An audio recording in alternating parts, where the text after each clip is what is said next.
That's a priority that an election needed to be called. The minister loves to say that 4,000 Afghan refugees have come to Canada.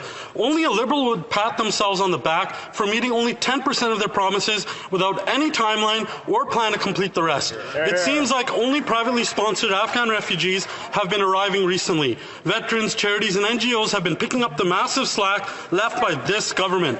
On what date will the remaining 90% of Afghan refugees be brought to Canada? The Honourable Minister of Immigration. Mr. Speaker, I thank the honourable member for his question, and if he wants to frame this in terms of the recent election campaign, I would point out that on this side of the House, we campaigned on a commitment to bring 40,000 Afghan refugees. On the opposition side, they campaigned on a commitment to end the government-assisted refugee stream. He criticizes our...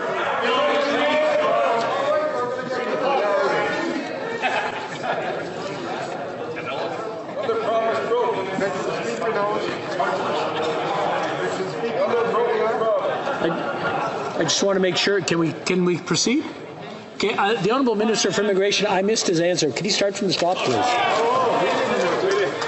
Mr. Speaker, the truth hurts sometimes, but the reality is if the members of the opposition would like to frame this in the context of the recent federal election campaign, I would point out that the government campaigned on a commitment to bring 40,000 Afghan refugees to Canada. The Conservative Party of Canada campaigned on a commitment to end the government-assisted refugee stream altogether, Mr. Speaker. And if he's concerned about the timeline for new arrivals, we anticipate that on 2 charter flights tomorrow, an additional 520 Afghan refugees will land in Canada, and that's something we should all be proud of. Speaker, when Afghanistan fell to the Taliban earlier this year, thousands of Afghans who worked alongside our troops were led to believe by this Prime Minister that Canada would keep them safe. National Defence has received over 23,000 applications from Afghan interpreters and support staff who served with us.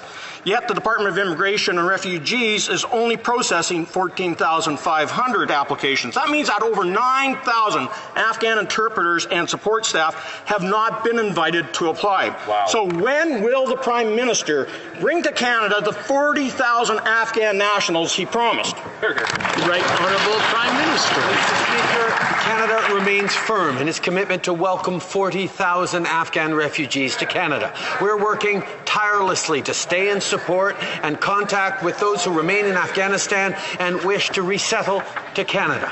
IRCC has mobilized its entire global network to process visas and issue them on an urgent basis. We will continue to do everything we can to help the people of Afghanistan, not because this government wants to, which we do, but because Canadians expect us to do that. And that's exactly why we're doing it. The Honourable Member for Selkirk, Interlake, Eastman.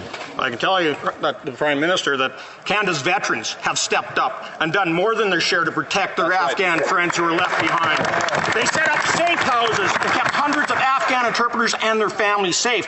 But when these veteran-operated safe houses came to the government and asked for $5 million, these Liberals said no. Our Afghan friends were forced to leave, and now they're trying to escape the clutches of the Taliban. So I'll ask the Prime Minister again, can the Prime Minister tell this House and the 40,000 Afghan refugees exactly when they can expect to come to Canada? The Right Honourable Prime Minister. Speaker, the largest and most difficult hurdle in getting people out of Afghanistan remains the lack of a safe, secure routes out of the country. We will continue to do everything we can for the people of Afghanistan, and I want to recognize and thank all those organizations, whether they're veterans organizations or NGOs, who've been there to support the Canadian troops on the ground, the RCC officials who've been there to support Afghans as they get out of the country. We will be welcoming 40,000 to Canada. We're going to keep pushing on the Taliban to ensure the people have safe access out of the country. The Honourable Member for Selkirk, Interlake, Eastman. Well, Mr. Speaker, our veterans and all those non-government organizations had to step up because this government hasn't. Our Afghan interpreters and support staff have been left behind to face the brutality of the Taliban, who are hunting them down as we speak. Our veterans are doing everything they can in their power to get them out of harm's way, including chartering their own planes to bring them to safe third countries. But it seems the Prime Minister only cared about this when it was happening during the election.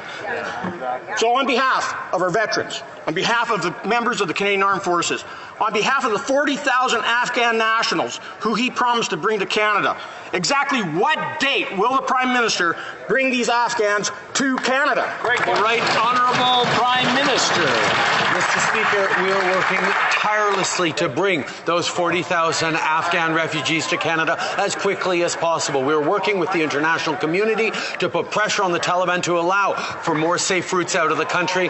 We have demonstrated our ability to welcome them in, and I would remind the honourable member who was around for the election of 2015 when his government turned their back on Syrian refugees. The Canadians stepped up and brought in 40,000 Syrian refugees in a matter of months in those first months of 2015, 2016. That's why we stepped up, and we will do exactly the same right now for Afghanistan. So I'll take no lessons from that Conservative Party.